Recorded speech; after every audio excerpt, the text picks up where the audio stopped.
Good morning बच्चों। पाठ 4 वीर त्रिलोकीनाथ। प्रस्तुत पाठ भारत सरकार की पुस्तक शहीद बच्चों की गौरव गाथा से लिया गया है। इस पाठ में वीर त्रिलोकीनाथ के साथ उन महान क्रांतिकारियों के विषय में भी बताया गया है जिन्होंने अपने राष्ट्र के लिए अपना सर्वस्व बलिदान कर दिया। प्रयागराज से एक ही नहीं बल्कि अनेकों वीर शहीदों ने अपने देश की आज़ादी के लिए अपने प्राणों की बाजी लगा दी। बात उन दिनों की है जब सरदार भगत सिंह, सुखदेव और राजगुरु को फांसी की सज़ा सुनाई गई। उन्हें फांसी से बचाने के लिए सारा राष्ट्र चिंतित था। भगत सिंह के मुकदमे में व्यय हेतु अर्थात खर्च करने के लिए महिलाओं ने अपने सोने के आभूषण, गहने, लड़कियों ने विवाह के लिए बचाई हुई धनराशि और बच्चों ने अपने गुल्लकों में जमा की हुई पूंजी अर्थात धन को खुशी खुशी सौंप दिए। चारों तरफ भगत सिंह को बचाने के लिए चर्चाएं हो रही थीं। कोई कहता वायसराय इरविन ने गांधी जी को बातचीत करने के लिए बुलाया है। गांधी जी अपना आंदोलन वापस लेने के बदले इन क्रांतिवीरों को बचाने के लिए शर्त जरूर रखेंगे। दूसरा कहता तुमने सुना है कुछ? भगत सिंह ने फांसी से माफ़ी की अपील पर दस्तखत करने से मना कर दिया है अर्थात हस्ताक्षर करने से मना कर दिया है।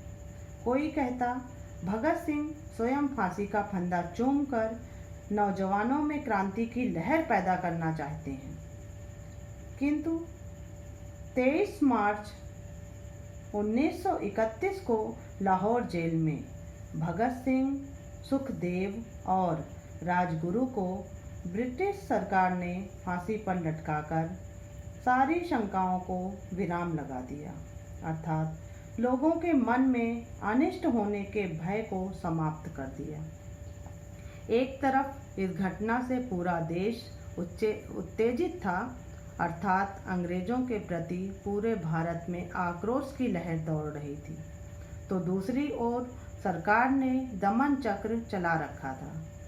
बच्चों, दमन चक्र का अर्थ है हिंसक रूप से कार्यवाही करते हुए अभियान चलाना। उन दिनों इलाहाबाद, जो कि अब प्रयागराज है, राजनीतिक गतिविधियों का केंद्र था। यहाँ के सभी बड़े नेता गिरफ्तार कर लिए गए।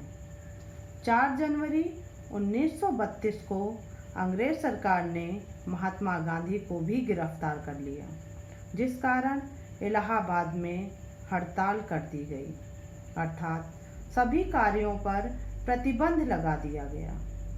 उसी दौरान कांग्रेस समिति ने जुलूस निकालने का प्रबंध किया।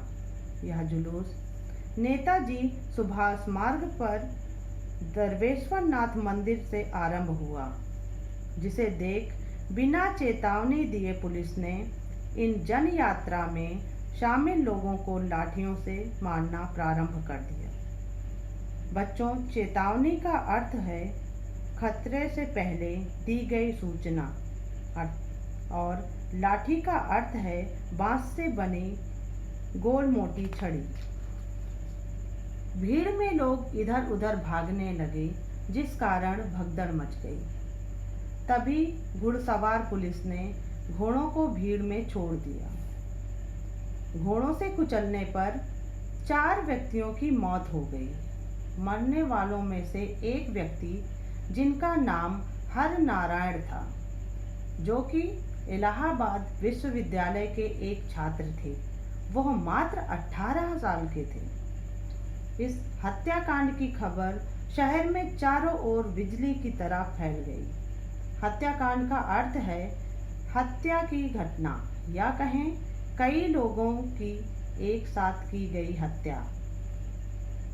इस घटना को सुनकर विश्वविद्यालय और अन्य कॉलेजों के छात्र कक्षाओं को छोड़कर बाहर निकल आए। छात्रों के झुंड दरवेश्वर नाथ मंदिर की ओर चल पड़े। वहीं दूसरी ओर सीएवी कॉलेज में भी छात्रों का समूह इकट्ठा होकर दरवेश्वर नाथ मंदिर की ओर बढ़ने लगा, जिसका नेतृत्व करते हुए छात्र त्रिलोकीनाथ कपूर आगे बढ़ रहे थे और कह रहे थे, गांधी जी को रिहा करो, गोली लाठी बंद करो, अंग्रेजी राज मुर्दाबाद मुर्दाबाद। इन नारों से आकाश गूंज उठा।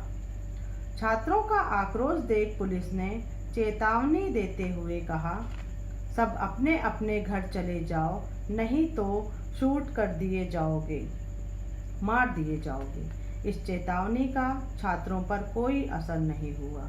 अतः जोश में आकर छात्रों ने नारों की ध्वनि को और बुलंद कर दी। भीड़ को देख सार्जेंट ने गोली चलाने का आदेश दे दिया।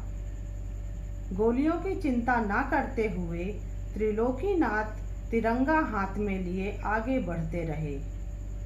उनके शरीर पर कई गोलियां लगीं, जिससे वे गिर पड़े। गोलियां चलते ही भीड़ में भगदड़ मच गई। गोलीबारी रुकने पर घायलों को उठाया गया। जब त्रिलोकीनाथ को उठाया गया तो वे खून से लथपथ थे, अर्थात उनका पूरा शरीर खून से सना था। उन्होंने वंदे मातरम कहते हुए एक कार्यकर्ता की गोद में अंतिम सांसें लीं। 20 घायलों को अस्पताल पहुंचाया गया।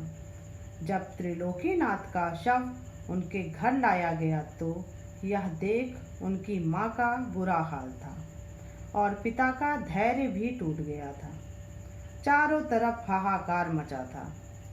औरतों की भीड़ से निकलकर त्रिलोकीनाथ की माँ ने अपने बेटे को पकड़कर दहाड़े मारकर रोने लगी, अर्थात करुण वेदना, दुखी मन से रोने लगी।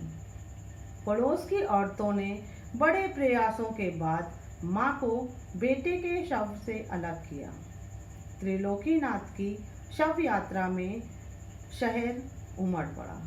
उनकी अंतिम यात्रा में जन सैलाब देख, अर्थात लोगों की भीड़ देख ब्रिटिश अधिकारी दंग रह गए, हैरान हो गए। एक बच्चे की कुर्बानी से सैकड़ों युवा त्रिलोकीनाथ जैसे क्रांतिकारी बन गए थे। इनकी कुर्बानी ने हजारों लोगों की भावनाओं को उद्वेलित कर उन्हें आज़ादी पाने हेतु संघर्ष की राह पर अग्रसर कर दिए, अर्थात हजारों लोग संघर्ष की राह पर चलने को तैयार हो गए। बच्चों, इस पाठ को पढ़कर यह मालूम होता है कि भारत की आज़ादी के लिए अनेक वीर शहीद हो गए थे। हमें सदैव उनकी शहादत के लिए कृतज्ञ होना चाहिए। इस लेख से यह भी ज्ञान मिलता है कि हमें अपने देश के प्रति अपने कर्तव्यों को निभाते हुए समर्पण की भावना रखना चाहिए। धन्यवाद।